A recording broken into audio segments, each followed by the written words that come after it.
saja, nggak ada yang namanya mabuk ikan. Pernah tidak mabuk ikan? Kalau belum mabuk ikan berarti belum orang Bengkulu. Nah, jadi begitu. Jadi kalau pariwisata sebenarnya siapa mahasiswa yang jago video, fotografer, Instagram, kita punya TikTok, kalian bisa saja kayak open trip dan lain-lain. Dan terus kalau yang jago bahasa Inggris, yang jago bahasa Mandarin, mereka bisa jadi tour guide. Dan tour guide pun yang penting cuan. Nah, itu prinsip hidup gak jadi risker. Kita akan takut mengambil langkah-langkah dan keputusan. Nah, jadi begitu. Dan yang menurut Elisa itu adalah jalan. Transportasi itu harus banget seperti di Enggano. Awalnya sungguh luar biasa. Walaupun Elisa lahir besar orang tua di Bengkulu, Elisa itu nggak kelihatan sungguh luar biasa. Mungkin Elisa juga paham kenapa ya orang itu tuh males ke Enggano, karena transportasi itu susah. Oke, kita dari Pulau Bay kita naik kapal dengan sampai hafal tuh.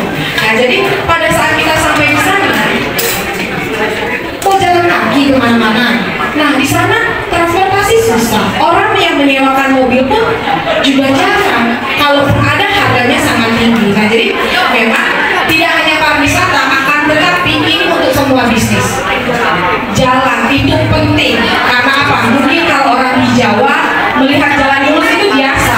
Tapi kalau buat kita yang di Bengkulu, itu tuh sangat sungguh luar biasa. Anak-anak gampang ke sekolah. Kalian maka dari itu betul kata Pak Fahmi Lubis tadi, kalian sebagai anak muda jangan pernah salah pilih calon-calon yang akan nantinya memimpin Bengkulu. Jadi memang kalian harus berperan aktif juga, jangan apatis. Gunakan hak suara, pilih orang-orang yang akan memperjuangkan Bengkulu. Tidak hanya memikirkan isi perut sendiri, akan tetapi semuanya. Itu yang penting. Dan memang menjadi entrepreneur itu sungguh challenging bagi teman-teman semuanya. Jangan pernah jadi mental kerupuk. Pernah nggak? Mungkin orang banyak tahu mental tempe. Nah, kalau bagi Elisa sendiri itu adalah mental kerupuk, karena mau apapun pekerjaan, bisnis, PNS dan segala macamnya pasti akan mendapatkan kendala dan masalah. Jangan karena ada kendala dan masalah jadi melempem. Jadilah orang yang respect. Nah, gitu. Jadi kalau kita berani mencoba, disupport dengan tadi pernah sampai sama teman tadi yang masalah pertanian, berarti kan ini menipu. Jadi saya yakin kalau orang yang tidak jujur, mau dalam kehidupan sendiri, mau dalam kehidupan pekerjaan ataupun bisnis, mereka tidak akan pernah sukses. Apalagi yang ditipu adalah orang-orang kecil gitu. Terima kasih ya. Oke, terima kasih Mbak Lisa. Lisa tadi ada cuan. Nah, ini ada cuan. Nah, jadi saya sedikit sebenarnya saya kembali ke konteks yang disampaikan Bu Lubis berkenaan dengan kemiskinan dan peluang kerja, ya Bu ya.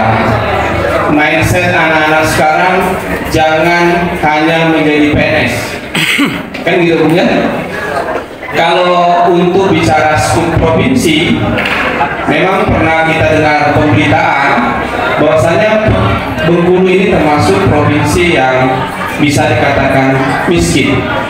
Dan nah, kalau kita tujuan bagaimana kita menciptakan supaya orang itu tidak ke Bengkulu. Nilai jualnya Bengkulu itu adalah sebenarnya wisata sejarah. Nah, pokoknya wisata sejarah di Bengkulu itu di Jadi pertanyaannya kan Bengkulu provinsi termiskin. Ini fakta yang tidak bisa disalahkan. Tapi miskin secara pendapatan. Tapi kalau Bengkulu dibilang miskin secara sumber daya alam, itu salah. Karena kita punya sumber daya alam itu luar biasa. Jadi kalau kita bahas pariwisata, kita punya dari bawah ke atas sudah punya dari Kaur, pantainya Bengkulu, pantainya Kepangyang, pegunungan Pebunte, Curug, wisata-wisata pegunungan, dan kita juga punya satu pulau Enggano. Nah, jadi kalau kita membahas wisata, itu kembali lagi ke kesadaran kita sebagai masyarakat Bengkulu, seberapa bangga kita punya wisata itu semua.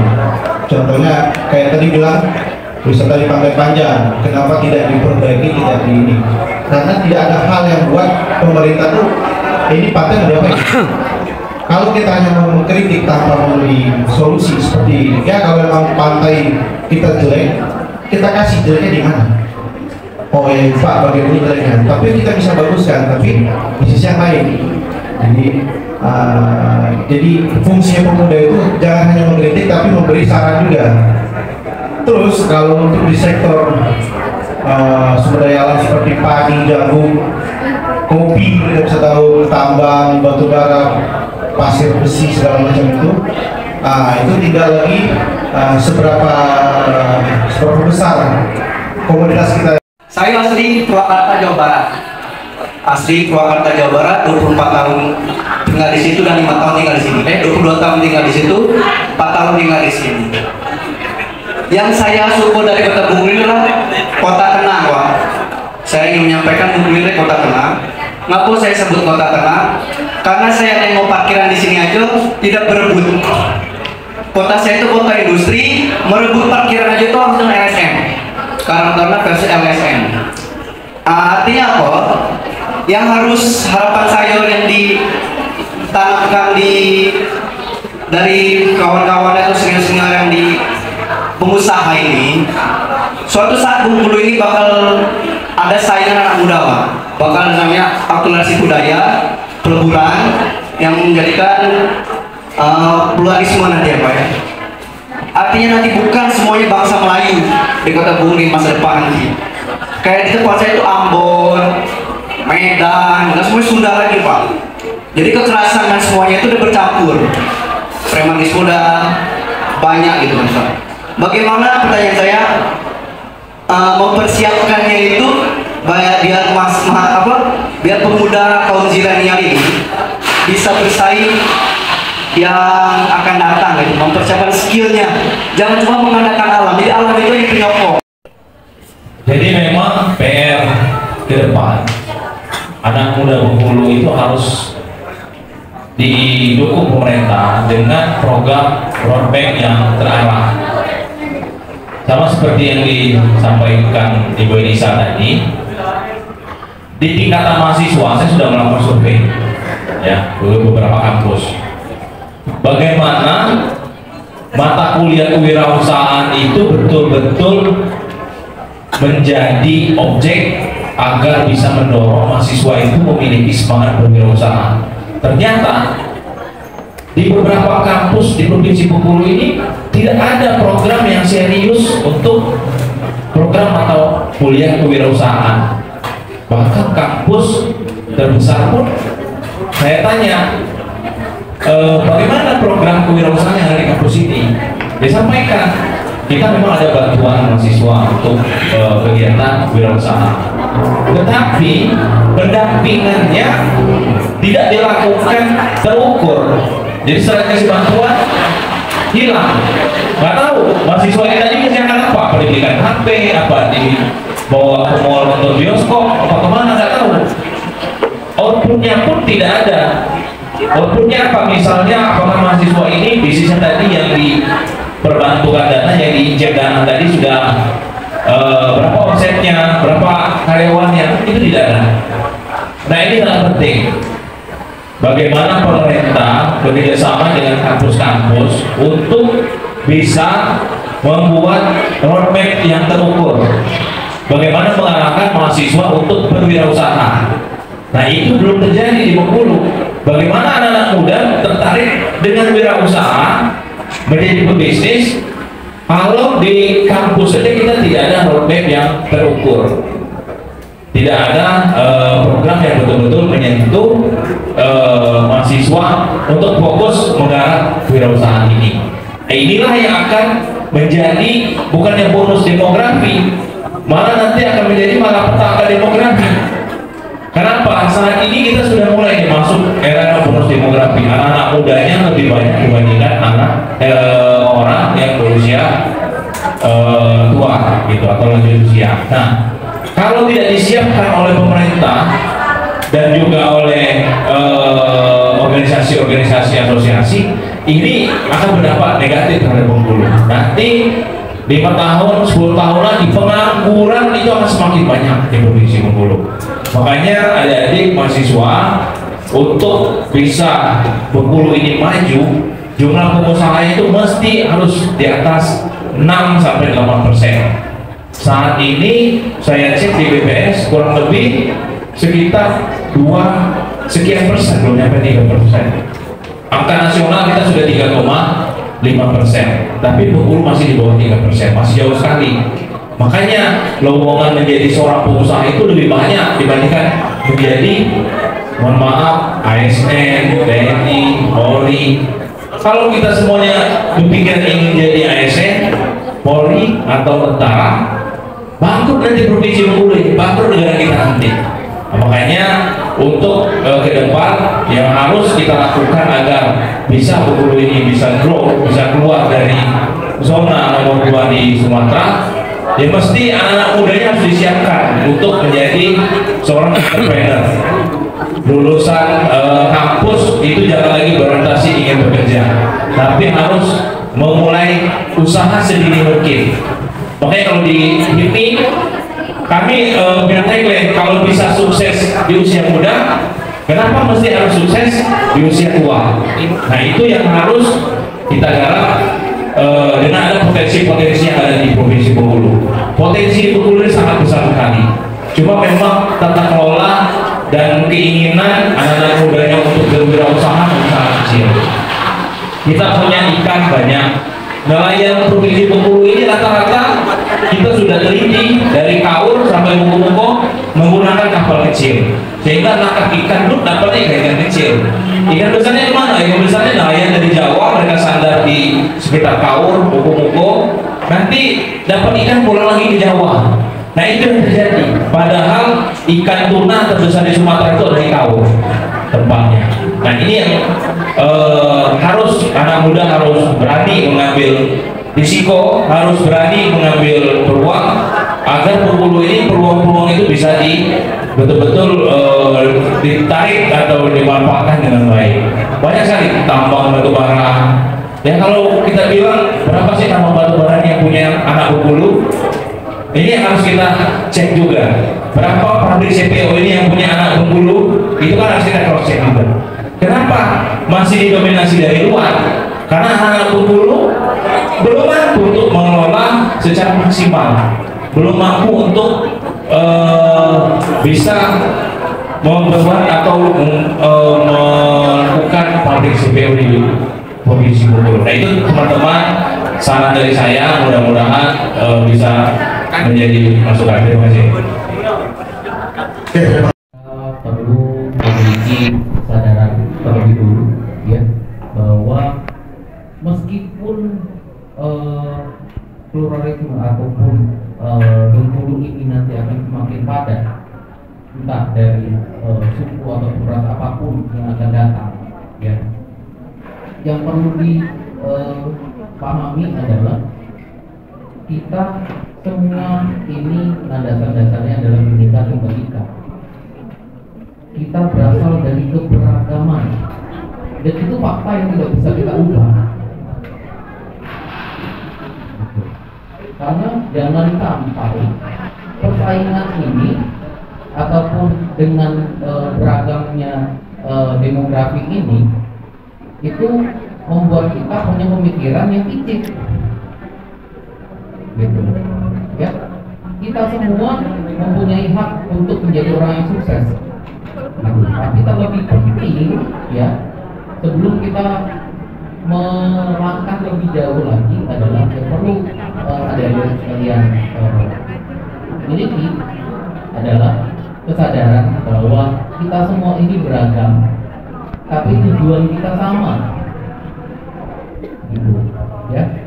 Mau orang Ambon, mau orang Pak Minang, ataupun dari Sumatera Utara, ataupun orang ya, tetap orang Indonesia, gitu ya. Dan langkah selanjutnya adalah kita harus memiliki keberanian untuk mengambil sebuah resiko seperti yang dikatakan oleh pengundang tadi, gitu ya. Karena kalau kita tidak memiliki keberanian untuk melangkah, kita pertimbangkan dari A, B, C sampai Z, pertimbangannya sudah banyak, langkah atau peluangnya sudah diambil orang lain, gitu. Tidak ada pasalnya usaha itu tidak memiliki resiko. Semua ada resiko. Oke, saya jawab pertanyaannya. Kenapa kita di Bengkulu masih menggunakan alam? Kita tidak bisa naif kalau kita harus mengutarakan Sumatera dengan Jawa. Kita ada batasan apa ya? Tingkat kemajuan daerah itu berbeda-beda. Seperti dengan Sumatera, Jawa, Kalimantan. Kalau kita perbandingan dengan Jawa, kita kalah jauh. Karena paradigma kita, kalau ingin memiliki pendapatan, kita manfaatkan masalah yang ada di Sumatera khususnya ya. Kalau di Jawa tidak bisa lagi mereka menghasil alam, pasti mereka sudah digempur dengan investor asing, perusahaan-perusahaan besar yang ada. Jadi mereka tidak terpikir lagi untuk menjadi petani, tidak terpikir lagi untuk membuat kebun kopi. Jadi mindset mereka itu sudah pikirnya bagaimana saya kerja di perusahaan tersebut. Nah, kalau kita bicara untuk bekerja di perusahaan yang masuk di Bengkulu pun masih belum terjadi, belum banyak. Jadi kita tidak bisa menyetarakan hal yang terjadi di Purwakarta Tempat Mas dengan yang terjadi di Bengkulu. Tapi dengan kita menyelesaikan masalah inti yang ada di Bengkulu itu ya, masalah sumber daya alam ini, mungkin kedepannya 5-10 tahun ke depan. Tanya, siapa Mas namanya Mas? Hengki. Oh, Bang Hengki ya, Mas Hengki ya. Jadi begini, karena Elisa itu punya bisnis dan Elisa punya perusahaan, jadi Elisa itu sangat paham bagaimana saat ada karyawan baru.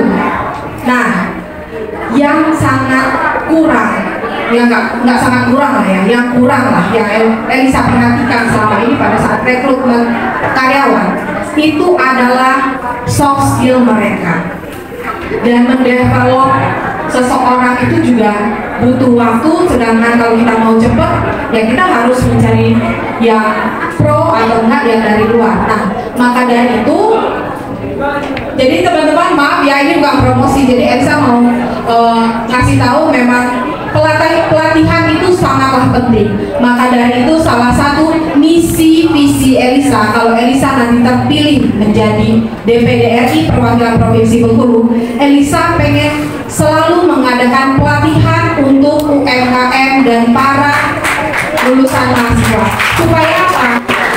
Kalau UMKM tadi yang Bang Undang kasih tahu, supaya mereka ada mentoring. UMKM bisa, mahasiswa yang ingin berbisnis bisa dimonitoring supaya terarah dan tahu bagaimana caranya untuk memulai bisnis. Nah, kalau untuk para mahasiswa yang baru lulus, fresh graduate lah yang kita bilang, supaya apa? Supaya mereka lebih siap untuk memasuki dunia kerja. Maka dari itu, salah satu visi Elisa adalah dengan pelatihan itu, karena itu merupakan hal yang penting ya Mbak Lubis yang harus dilakukan. Walaupun kita sudah lulus kuliah, terkadang kan di lapangan ini berbeda. Nah, jadi dengan adanya pelatihan ini adalah sebuah bekal bagi teman-teman sekalian supaya lebih siap, lebih mantap untuk memasuki dunia nyata. Terima kasih. Terima kasih Mbak Alisa. Siap. Termasuk tadi yang Bang katakan, politik kita, pesimis kita kalau mengatakan politik bebas transaksional itu. Namun kita tarik lagi ke hulu Bang, itu sumber masalahnya ada sejak manusia. Artinya tugas para kawan-kawan yang mungkin nanti akan berjuang di politik adalah bagaimana upaya untuk menghapuskan disparitas ini. Sebelumnya mungkin kita semua memberikan apresiasi pada para narasumber ini. Bengkulu berbangga pada mereka ini. Tepuk tangan untuk Anda. Mungkin setelah 2024 suasananya sudah lain. Mereka akan mewakili representasi lembaganya masing-masing. Kita doakan semoga berhasil. Kemudian ini yang tidak kalah penting yang ingin kami sampaikan, masalah integritas. Sudah banyak kami diskusi dengan pemuda-pemuda yang terjun ke dunia politik. Kemudian mereka yang terjun di lembaga-lembaga lain. Namun seakan ada perubahan nih Pak. Setelah menjadi representasi dari lembaga, apa yang telah pernah kita konsep bersama-sama, kita bicarakan bersama-sama, seakan hilang. Untuk itu masukan kami Pak Lubis, saya dan kawan-kawan OKP yang hadir di sini, tekankan dalam hati kita, kami saat ini menyepakati sekiranya nanti di 2024 Adinda Julius, kalau ada pemuda yang ikut kontestasi politik, maka pemuda harus pilih pemuda. Setuju tidak? Tetapi tadi kami tuntut integritasnya, perjuangannya terhadap kelompok pemuda yang katanya tadi akan menghadapi insentif demografis. Ini saya sampaikan, saya ASN di Dukcapil, saat ini penduduk kita Bengkulu berjumlah 2.060 orang. Umur 17 sampai 40 tahun itu ada 800.000. Ada jumlah yang sangat besar. Belum kita menghadapi 10 tahun 5 tahun lagi, artinya jumlahnya akan semakin lebih besar. Betul kata Ketua Muda, kalau ini tidak bisa kita kelola dengan baik, maka bukan insentif demografi yang kita dapatkan, malah jumlah yang besar ini akan menjadi beban negara. Misalkan ada yang candu narkoba, ada yang pengangguran tidak produktif, itu akan menjadi beban negara, termasuk radikalisme yang semua itu dibahas sering oleh kawan-kawan ada di kita ini.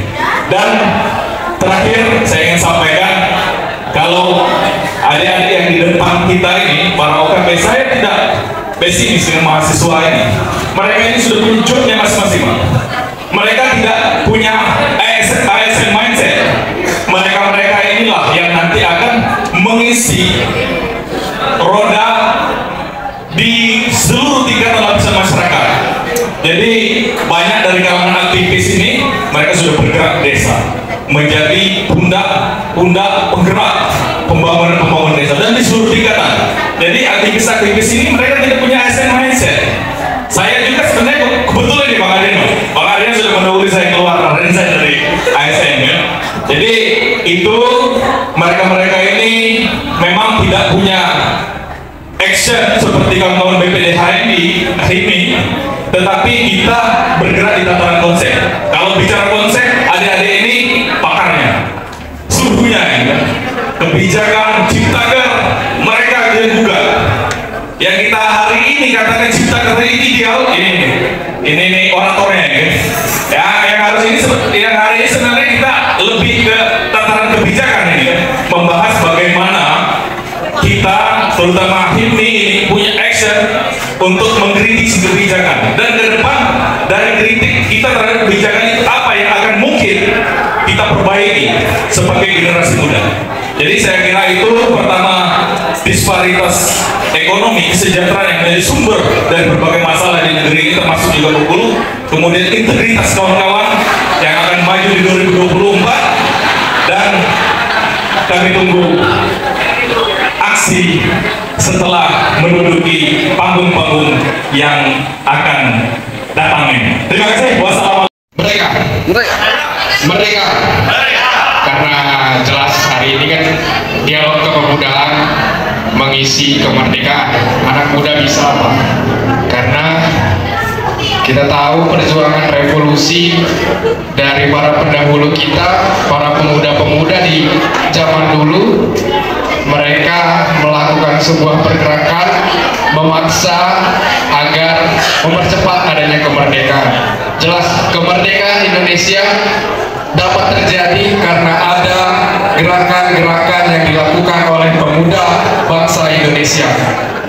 Maka dari itu saya apresiasi betul kawan-kawan PMII, kawan-kawan dari HIMI, Abangda, narasumber yang sudah memberikan banyak masukan kepada kami para pemuda, dan kami juga mendukung setiap program-program yang akan dilakukan ketika pemuda terlibatkan dalam setiap keputusan yang menyangkut harkat dan martabat seluruh masyarakat Indonesia. Maka dari itu saya ingin menyampaikan bahwa semangat spirit kemerdekaan hari ini harus tetap digalakkan. Kita harus lebih berbicara kemerdekaan yang hakiki itu seperti apa. Mungkin hari ini saya merasa bahwa masih banyak di antara kita yang belum tentu merdeka. Karena kalau dikatakan oleh Bung Karno, perjuanganku lebih mudah karena melawan penjajah, tapi perjuangan kalian lebih sulit karena melawan bangsa sendiri. Artinya bangsa sendiri yang bisa menjajah kita, dan hari ini sudah mulai terlihat bagaimana kolonialisme, imperialisme dari pemimpin-pemimpin kita yang di atas, oknum-oknum yang ingin menjajah, ingin merampas harta kekayaan Indonesia, baik itu dari segi tambang, baik itu dari segi perikanan, kemudian dari perkebunan, sistem dari pariwisata juga, bagaimana mereka mengeruk harta kekayaan. Dan itu jelas bahwa pemuda harus bisa menjadi oposisi, memberikan solusi, memberikan masukan untuk kemajuan bangsa Indonesia. Untuk itu tetap semangat, kita galakkan semangat api 17 Agustus dengan cara kita masing-masing, dengan sistem kepemudaan pergerakan kita masing-masing. Itu saja yang bisa saya sampaikan. Izin teman-teman sekalian, saya mewakili dari teman-teman PMKRI Jawa Bengkulu khususnya mengapresiasi tentunya kegiatan dialog kepemudaan yang sudah dilaksanakan pada saat ini. Dengan adanya gerakan seperti ini, tentunya kita berharap anak muda semakin terbuka wawasannya, semakin memiliki semangat untuk melakukan hal yang terbaik untuk Indonesia. Sedikit yang ingin saya sampaikan, terutama untuk kita semua, untuk menyongsong Indonesia emas tahun 2045 dengan memanfaatkan bonus demografi, tentunya perlu sinergitas antara pemerintah, asosiasi maupun masyarakat untuk menanggulangi hal tersebut. Bonus demografi tersebut harus kita benar-benar manfaatkan. Salah satunya melalui langkah menjadi seorang entrepreneur. Tentunya dengan kita semakin terbuka wawasan kita sebagai orang muda mempunyai semangat untuk membangun Indonesia. Melalui dari Provinsi Bengkulu sendiri tentunya akan mencerminkan sesuatu yang bagus, sesuatu yang kita idam-idamkan sebagai Indonesia emas di tahun 2045. Mungkin itu yang bisa saya sampaikan sedikit saja. Terima kasih. Hukum Universitas Gajah Bengkulu terkait dialog kepemudaan yang dilakukan oleh sahabat-sahabat PMII, ini tema yang diangkat sangat menarik, yaitu dalam misi mereka anak muda bisa apa. Kita tanyakan anak muda bisa apa, banyak hal yang bisa dilakukan oleh anak muda untuk misi kemerdekaan. Apa saja itu? Banyak hal yang menjaga kemerdekaan. Keberlangsungan negara ini dikatakan oleh Bung Karno adalah berada di tangan para pemuda. Bahwasanya maju tidaknya negara, sukses tidaknya suatu negara, dapat dilanjutkannya roda negara atau tidak, itu tergantung di tangan kita para pemuda bangsa. Dalam kepemudaan, Saya rasa saat ini mahasiswa Bengkulu untuk inisiatif dalam berdialog bukan habis tapi menurun. Maka dari itu, kalau kesalahan-kesalahan PMI hari ini menyusul suatu hal yang baru, suatu hal yang bagus, suatu hal yang telah lama hampir menghilang, yaitu dialog para mahasiswa. Dialog ini perlu kita aktifkan, perlu untuk kita sampaikan, terus untuk kita laksanakan. Karena kenapa? Di dalam dialog inilah kita membuka pemikiran kita, kita saling berbagi, saling menyampaikan, saling introspeksi, saling menambahkan apa yang ada dan kurang di dalam diri kita. Maka dari itu, dalam mengisi kemerdekaan, marilah kita isi kemerdekaan dengan kemampuan-kemampuan basic-basic yang kita miliki demi kemajuan, demi menyongsong Indonesia yang emas. Disampaikan di HUT Republik Indonesia yang ke-8 terus melaju untuk Indonesia yang maju. Untuk terus maju, untuk dapat terus maju, kita tidak boleh stagnan, kita tidak boleh mundur. Tapi jadikanlah hari ini lebih baik dari hari esok, dan hari ini lebih baik dari hari kemarin, dan hari esok lebih baik dari hari ini. Maka dari itu, ayo sama-sama kita bangun kemerdekaan, kita isi kemerdekaan dengan Indonesia yang lebih baik. Mungkin itu saya ini. Dari juga di sini tidak ada tanggapan yang pasti karena sesungguhnya atas apa yang diinginkan Ko Stephen tadi, dia meminta kritik untuk acara ini. Dialog Kepemudaan diisi oleh 100% anak muda dan rata-rata mahasiswa, dan pesertanya pengusaha. Dan saya yakin peserta di sini rantauan, yang dari kota Sebangketangan, yang dari kota asli, kota provinsi, kota Bengkulu. Bisa dilihat mayoritas peserta perantauan. Di sini saya menyayangkan dari alur CV, latar belakang yang disampaikan oleh semua materi, mereka dilatar belakangi oleh orang tua yang berada. Mereka sukses dari nasab, bukan dari nasib. Kita sudah lihat ada sampai disampaikan mereka orang tua mereka pengusaha, orang tua mereka memang yang berbaik. Dari sini tidak didatangkan orang-orang pengusaha yang merantau, merintih dari nol hingga sesaat memuncak pada kesuksesan. Tidak ada di antara mereka orang-orang yang betul-betul pemuda, himpunan pemuda sukses Indonesia, khususnya Kota Bengkulu, yang beranjak dari petani 0%. Tidak ada. Jadi itu sih kritik, dan tema kita beliau dari nol, saya juga bukan dari pengusaha. Dan jika ditanyakan kemerdekaan anak muda bisa apa, itu kita bertanya kepada mereka. Tadi saya ingin bertanya, cuma tidak dikasih kesempatan. Ditanya anak muda bisa apa, tentu kita tanya balik, apa yang telah kalian lakukan untuk kami bisa apa selama ini? Nah itu. Kalian bertanya kepada kami juga menanyakan, apa yang telah kalian lakukan untuk kami bisa apa selama ini? Harusnya tadi saya bertanya, cuma nggak sempat, nggak dikasih oleh moderator. Mungkin itu saja. Selama ini coba kalian evaluasi ke belakang. Kalian sudah apa yang kalian lakukan untuk kami bisa apa, itu apa yang sudah kalian lakukan. Jangan-jangan kalian cuma memperkaya diri sendiri, keluarga, itu mungkin. Itu saya dapat saya sampaikan. Terima kasih, mohon maaf apabila ada kesalahan yang menyakiti hati ini. Hidup mahasiswa, hidup bangsa Indonesia, hidup rakyat Indonesia.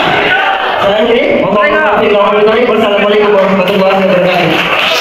Kami dari organisasi Ikatan Mahasiswa Bengkulu Tengah berterima kasih banyak karena telah diundang dalam acara ini. Dan dengan acara ini, saya rasa kami dari organisasi Bengkulu Tengah dan anak-anak muda yang lain itu memiliki jiwa yang lebih maju lagi.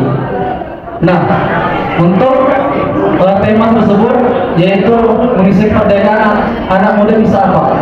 Nah, jadi dari sini kita bisa lihat banyak anak-anak muda di sini yang mungkin dari organisasi Bengkulu Tengah, organisasi PMI dan lain sebagainya, itu banyak anak muda kemungkinan bisa jika dari pemerintah itu melenceng, kami bisa meluruskan.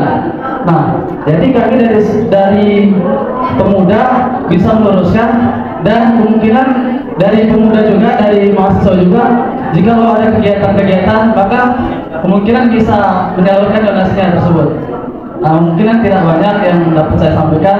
Terima kasih. Assalamualaikum warahmatullahi wabarakatuh. Ingin menyampaikan semoga dialog kepemudaan ini bisa dilanjutkan lagi ke depannya, karena kita sebagai pemuda ini ya kalau tidak dikasih tahu tuh tidak tahu gitu. Semoga ke depannya bisa ditingkatkan lagi sosialisasinya biar mungkin itu aja yang bisa saya sampaikan. Wassalamualaikum warahmatullahi wabarakatuh.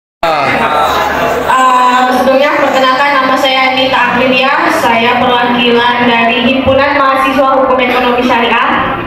Terima kasih udah diberi kesempatan untuk berbicara speak up di depan orang-orang hebat.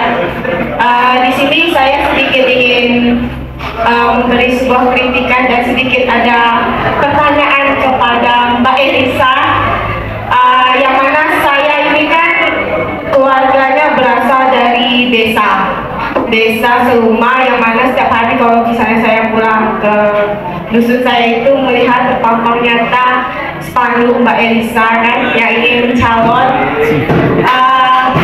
Jadi di sini sedikit pertanyaan dari saya. Banyak sekali anggota dewan ataupun calon-calon yang lain yang ingin mencalonkan dirinya di kursi untuk mewakili rakyat-rakyatnya. Itu banyak sekali embel-embel, ya kan? Jadi di sini yang ingin saya pertanyakan, kenapa embel-embel itu harus ada, dan ketika dia sudah menang, embel-embel itu tidak terjalankan. Contohnya seperti di desa saya itu jalannya itu yang udah tadi dibicarakan sama Mbak Elisa itu luar biasa jeleknya, terutama untuk jalan serumah itu yang masih minim dengan jalan transportasinya, dan bahan masuk ke bahan pokok makanan di sana juga lumayan mahal dibanding di kota, dan mereka yang dari desa ini ke kota itu juga kesulitan karena jalan dan transportasinya. Dan juga di Engano, dia pemasok pisang terbesar di Bengkulu, tapi dia kesulitan dengan jalan ataupun fasilitas transportasi. Nah, jadi di sini kita sedikit mengkritik kepada calon-calon, kenapa tidak dijalankan embel-embel tersebut untuk memperbaiki ataupun memfasilitaskan para petani ataupun jalan yang ada di desa-desa. Karena menurut saya bukan hanya sekedar jalan lintas saja yang perlu diperbaiki, tapi jalan-jalan desa itu yang harus diperbaiki, karena pemasok terbesar itu sebenarnya dari desa-desa, kayak gitu kan.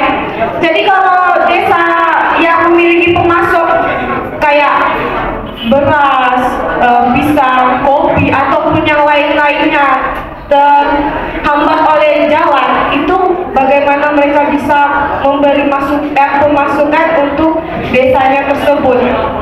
Jadi dengan tema kita ini, mengisi kemerdekaan anak muda bisa apa? Jadi saya balikan, apa gunanya anak muda Bengkulu untuk para pemimpin saat ini? Mungkin itu saja yang dapat saya sampaikan. Lebih dan kurang saya mohon maaf.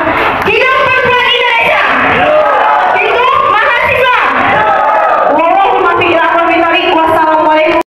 Diwakilkan, ya kan? Dari PMI, IMF, GMI, BMKRI, KKBT, BPN yang lain, SISMO. Ini ada beberapa catatan bagi saya yang sudah saya catat. Terima kasih atas masukannya. Setelah ini kita ini ada closing statement. Nah, di situ nanti dijawab, Mbak. Sebelumnya memberikan closing statement. Tapi sebelum itu, saya juga belum punya catatan karena kita di sini punya pengamat. Tadi beberapa catatan dari Bang Elfahmi sudah saya catat juga. Nah, ini sebelum kita ke closing statement narasumber, nah kita minta sedikit masukan juga dari pengamat dalam hal ini Bang Elfahmi Lubis. Karena kita ketahui Bang bahwa provinsi langsung closing statement. Yang pertama, kita memberikan apresiasi kepada seluruh anak muda yang sudah tampil berbicara pada hari ini, dan mereka adalah sosok-sosok inspiratif bagi kita semua, sehingga apa yang disampaikan, gagasan, ide yang disampaikan tadi bisa menjadi realitas yang sebenarnya. Itu yang pertama. Yang kedua, kita tidak boleh berkecil hati dengan provinsi ini. Provinsi ini akan maju dan akan besar untuk masa yang akan datang. Dengan cara apa? Ya dengan cara itu tadi. Kalau semua orang, terutama anak-anak muda Bengkulu, punya punya visioner yang luar biasa untuk membangun provinsi ini. Dan saya melihat kita itu selama ini sering mengkerdilkan provinsi kita sendiri. Padahal sebenarnya apa yang kita kerdilkan itu tidak semuanya itu sesuai dengan kenyataan. Sebenarnya provinsi kita ini provinsi kaya yang punya potensi yang luar biasa, hanya saja mungkin memang eksplorasinya yang belum maksimal itu dilakukan. Dan oleh sebab itu untuk memaksimalkan itu maka penting peran pemimpin itu.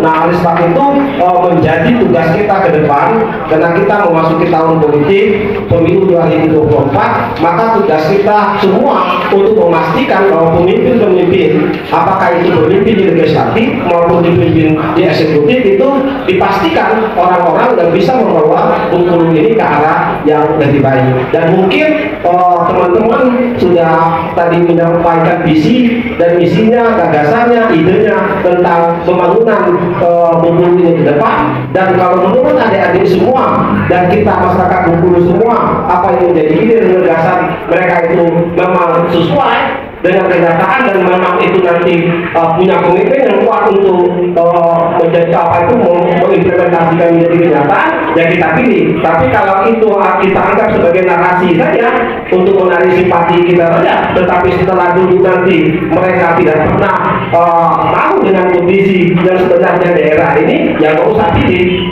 Karena kekuasaan itu ada di tangan kita, karena kedaulatan itu ada di tangan rakyat. Seberapa besar mereka memberikan narasi kepada kita, kalau menurut kita apa yang disampaikan itu tidak akan menjadi realitas ketika mereka duduk, misalnya apakah itu di lembaga legislatif atau eksekutif, ya jangan dipilih. Dan kita berharap orang-orang ini bisa kita doakan bisa mewujudkan apa yang menjadi harapan mereka untuk bisa berkiprah di luas, karena mereka ini kalau sukses sudah sukses. Mereka ini mungkin cari bagaimana bisa berbuat lebih banyak, karena kalau menjadi pengusaha mungkin skupnya kecil berbuat, tapi kalau mereka bisa duduk di panggung politik, mereka bisa mewarnai kebijakan-kebijakan pemerintah dan negara. Dan kita harapkan kalau mereka sudah di sana nanti ya bisa menjadi kanal-kanal bagi provinsi ini untuk memajukan Bengkulu ini, dan kita harus bangga dengan Bengkulu ini. Saya kira itu, dan saya sekalian mohon pamit ke Tuan Anda karena saya ada pekerjaan juga yang harus saya lanjutkan. Seharusnya jadi jam 5. Baik sekalian, para sahabat, saya lihat sangat menggugah sekali statement-statement sahabat tadi. Pertama, berkenaan jangan tanyakan kami bisa berbuat apa, tapi kan tanyakan kami yang di sini sudah berbuat apa untuk pemuda. Jadi saya sedikit menyampaikan. Pertama, terima kasih sekali kepada para sahabat tadi sudah leluasa memberikan ide, pendapat, kemudian kritikan-kritikan yang membangun bagi kami semua, dan itu menjadikan motivasi bagi kami untuk kedepannya mungkin ada hal-hal yang memang belum tampak dari kami, akan itu menjadi jelas dan terang. Tapi yang perlu saya sampaikan dan garisbawahi supaya adik-adik para sahabat paham, kekuasaan itu dibagi menjadi beberapa bagian dan wilayah. Jadi tidak semua bisa saya jawab karena skup saya hanya di kota. Tadi misalnya kayak adik semua, mungkin kalau saya anggota DPRD semua, saya bisa jawab. Atau saya anggota DPR provinsi, saya bisa menjawab. Mudah-mudahan ke depan ada langkah kalau saya menjadi gubernur bisa saya jawab, tapi belum. Ya, tapi pada prinsipnya pada prinsipnya semua permasalahan yang dihadapi itu menjadi memang concern pada pemerintahan. Tapi yang perlu kita ketahui, dan kadang-kadang kita semua gagal paham. Kenapa saya gagal paham? Bahwasanya legislatif itu tidak memiliki program dan visi misi. Kita menjalankan bersama-sama eksekutif program-program yang menjadi prioritas. Jadi jangan sampaikan ada nanti kalau ada orang pileg datang mau jadi apa, nanti visi misinya apa. Terbalik, nanti maksudnya kalau nanti dia mau jadi kepala daerah, itu harus kita tanya dia mau bangun apa, programnya gimana.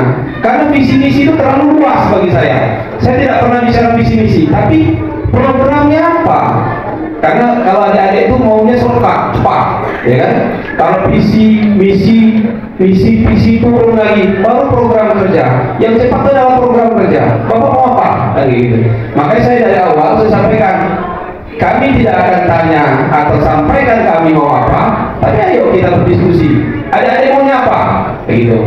Tapi saya hanya bicara skop Kota Bengkulu, dan ini menjadi motivasi adik-adik. Saya pikir tadi bagus sekali apa yang disampaikan, kritikan yang membangun bagi kami semua.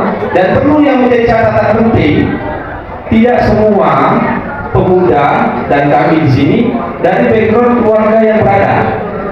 Jadi contoh misalnya, saya orang tua saya itu PNS biasa dengan anak 5. Kami kuliah semua. Mungkin kalau ada yang PNS, sekarang PNS beda.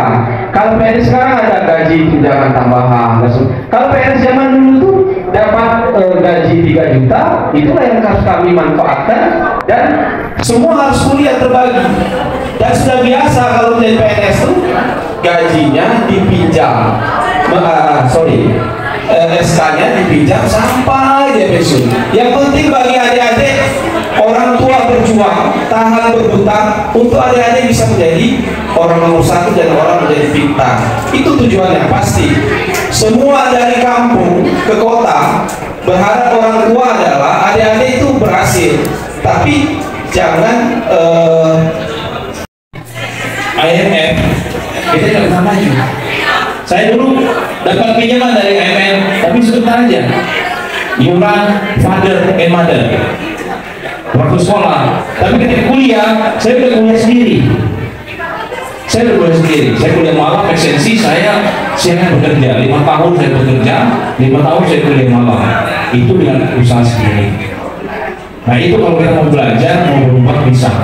Insya Allah teman-teman yang ingin belajar dan punya semangat juang, kalian masih punya banyak waktu untuk mengubah hidup kalian sendiri. Tidak akan ada tiba-tiba nanti bermula gastrik tahun depan semuanya akan berdikasih uang. Ini yang diharapkan. Kalau kita terus berharap seperti itu, kapan Indonesia ini bisa maju? Kapan kita bisa melihat contoh demokrasi di Amerika? Yang harus kita lakukan apa? Kita lihat visi misi yang bagus, bagaimana keinginan mereka untuk mengubah Republik ini biar lebih maju, ya itu yang harus kita pilih. Tapi kalau tiba-tiba datang ke rumah, ini sedikit untuk belanja, nanti tapi tolong ya, kita nggak pernah tahu dia bisa apa, visi misi yang lebih luasnya apa, program kerjanya seperti disampaikan Bang Ariel. Terima kasih sudah menonton video ini, dan jangan lupa like dan subscribe-nya, dan sampai bertemu pada video berikutnya.